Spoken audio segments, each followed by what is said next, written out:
Bismillahirrahmanirrahim. Assalamualaikum warahmatullahi wabarakatuh. Selamat pagi anak ibu. Semoga anak ibu selalu sehat ya nak, dan selalu semangat belajar darinya.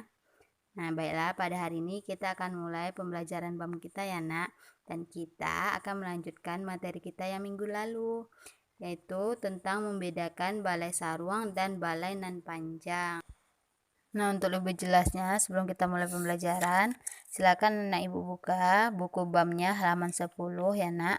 Nah, sebelum kita masuk, adakah anak ibu yang tahu apa itu pengertian dari balai?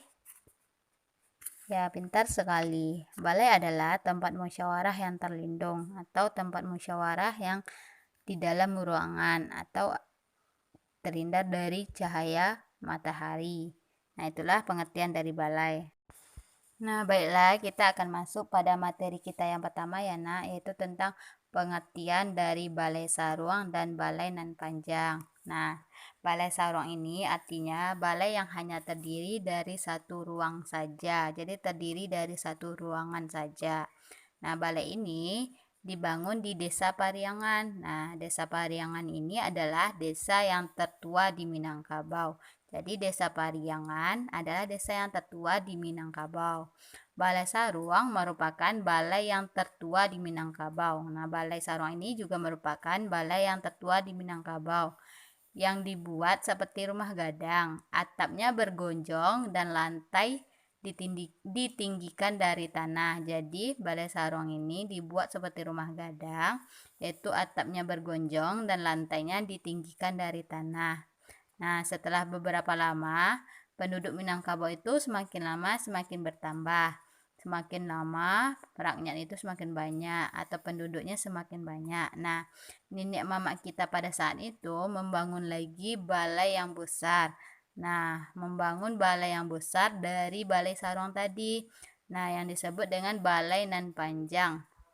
Nah, Balai Saruang tadi hanya terdiri dari satu ruangan, jadi tidak bisa muat untuk semua penduduk Minangkabau, karena penduduk Minangkabau kita pada saat itu semakin lama semakin bertambah. Nah, dibangunlah sebuah balai lagi yang lebih besar dari Balai Saruang yang disebut dengan Balai Nan Panjang. Nah, Balai Nan Panjang ini artinya balai yang panjang. Balai nan panjang itu artinya balai yang panjang. Nah, balai ini terdiri dari 17 ruangan. Letaknya itu di daerah Tabek. Nah, bentuknya juga sama dengan rumah gadang. Seperti tiangnya sangat banyak. Nah, balai ini dikenal dengan nama Balai Ruang Sari. Nah, selain balai nan panjang ini dikenal juga dengan nama Balai Ruang Sari. Nah, itulah pengertian dari kedua balai ya, nak. Yaitu yang pertama tadi Balai Saruang dan yang kedua itu Balai Nan Panjang. Apakah anak ibu sudah paham tentang pengertian Balai Saruang dan Balai Nan Panjang? Nah, jika anak ibu sudah paham, mari kita lanjutkan lagi yang B-nya ya nak, yaitu kegunaan dari Balai Saruang dan Balai Nan Panjang. Nah, yang pertama itu tempat membuat undang-undang. Nah, di balai ini pemuka adat dan pemuka masyarakat melakukan musyawarah untuk menetapkan ketentuan adat. Nah, ketentuan adat ini berhubungan dengan pengaturan anak keponakan pada saat itu. Ditetapkan oleh penghulu di balai adat. Jadi, balai adat merupakan lembaga tempat melahirkan ketentuan atau undang-undang dan peraturan. Nah, yang kedua itu kegunaannya tempat memutuskan perkara adat. Nah, anggota masyarakat yang melanggar adat disidang dan diadili di dalam balai tersebut. Jadi, balai ini juga berfungsi sebagai lembaga peradilan adat bagi masyarakat Minangkabau dalam satu nagari. Nah, yang ketiga ada sebagai lambang budaya Minangkabau. Jadi kegunaan balai yang ketiga sebagai lambang budaya Minangkabau. Nah, bentuk balai itu menyerupai bentuk bangunan yang khas dari rumah gadang, yaitu rumah gadang Minangkabau ya nak, yang menjadi ciri dan lambang budaya dari Minangkabau. Nah, itulah 3 kegunaan dari Balai Saruang dan Balai Nan Panjang. Semoga anak ibu bisa paham ya nak tentang kegunaan Balai Saruang dan Balai Nan Panjang. Nah, untuk materi yang ketiga, kita akan membahas tentang perbedaan dari Balai Saruang dan Balai Nan Panjang. Nah, Balai Saruang ini balai yang terdiri dari satu ruangan.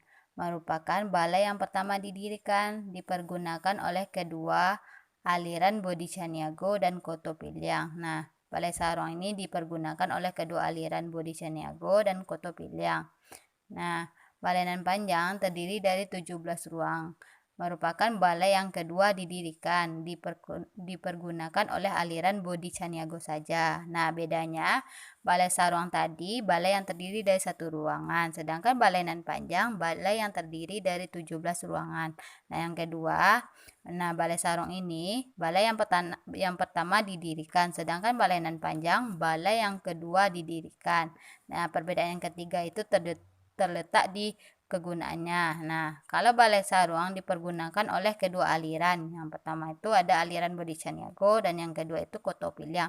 Nah, Balai Saruang ini digunakan oleh kedua aliran tersebut. Sedangkan Balai Nan Panjang cuman digunakan oleh aliran Bodi Caniago saja. Nah, selanjutnya Balai aliran Koto Piliang berbeda lantainya dengan Balai aliran Bodi Caniago. Nah, Balai Koto Piliang lantainya bertingkat dari ujung ke ujung, putus di tengah-tengah yang dinamakan Labuang Gajah. Jadi, Balai Koto Piliang ini lantainya bertingkat dari ujung ke ujung. Nah, yang kedua itu putus di tengah-tengah. Jadi, lantainya itu putus di tengah-tengah yang dinamakan dengan Labuah Gajah.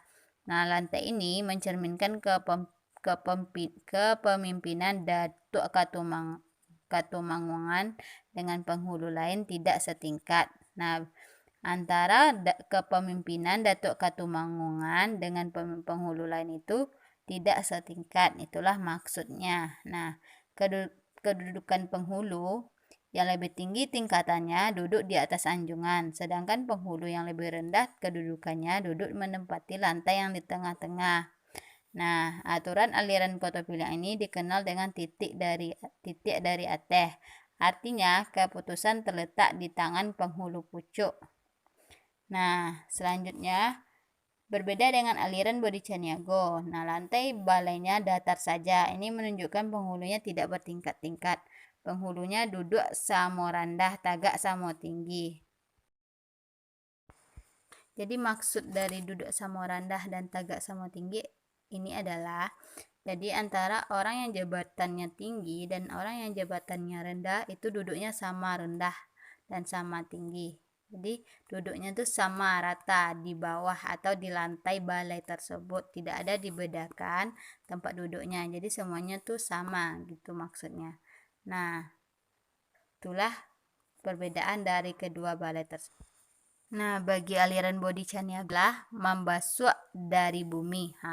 Membasuh dari bumi ini maksudnya keputusan itu timbul dari bawah. Nah, itulah maksud dari membasuh dari bumi. Nah, Bodi Caniago ini juga berarti Budi nan Baharago. Jadi, setiap keputusan itu diambil dengan musyawarah. Musyawarah untuk mencari kata mufakat. Nah, itulah perbedaan dari kedua balai tersebut ya, Nak, antara Balai Saruang dan Balai Nan Panjang. Apakah anak ibu sudah paham? Nah, jika anak ibu sudah paham, cukup di sini dulu materi kita pada hari ini ya, Nak. Ibu harap anak ibu bisa memahami materi kita pada hari ini. Syukran jazakumullahu khairan. Wassalamualaikum warahmatullahi wabarakatuh.